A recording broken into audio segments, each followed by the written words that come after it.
প্রাথমিকভাবে যারা একদম নতুনভাবে আঙুর গাছ শুরু করতে চাইছেন তাদেরকেই প্রথমে আমি সাজেস্ট করব বাইকোনোর কিনতে পারেন। বাইকোনোরের পাতার একটি বৈশিষ্ট্য হচ্ছে এই গাছের পাতা অনেকটা ম্যাপেল পাতার মতো। আঙুর ফল টক। আসলে যারা বাজারে খুব কম দামে ভালো প্রজাতির আঙুর গাছ কিনে ঠকেছেন তাদের কাছে আঙুর ফল টকই হবে, কেননা কম দামে কখনোই অরিজিনাল এবং ভালো প্রজাতির গাছ পাওয়া যায় না। সবথেকে প্রথমে তালিকায় রাখবো আমার সবথেকে পছন্দের বাইকোনোর। বাইকোনোর এমন একটা ভ্যারাইটি যেটা, যারা আঙুর গাছ সম্বন্ধে একটু খোঁজখবর নেন তারা অবশ্যই জানবেন যে বাইকোনোর মানে যদি বাড়িতে দুটো গাছ থাকে আঙুরের তাহলে একটা গাছ অবশ্যই সে বাইকোনোর রাখবে। দ্বিতীয়ত আরেকটা খুব ভালো প্রজাতির নাম হচ্ছে গ্রিন লং।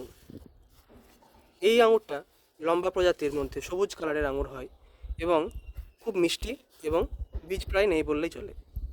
এছাড়াও আরও একটা প্রজাতির আঙুর হচ্ছে ব্ল্যাক ম্যাজিক, জয় সিডলেস। আপাতত এই 5টি ভ্যারাইটির গাছ আমার কাছে উপলব্ধ আছে। সুলভ মূল্যে আপনারা খুব সহজেই আপনাদের বাড়িতে বসেই এই গাছ পেয়ে যাবেন। তো অবশ্যই যারা অনলাইনে অর্ডার দিতে চান আপনারা আমাকে ইনবক্সে যোগাযোগ করুন, এবং যারা অফলাইনে নিতে চান তারা আমার লোকেশনে এসে নিতে পারবেন।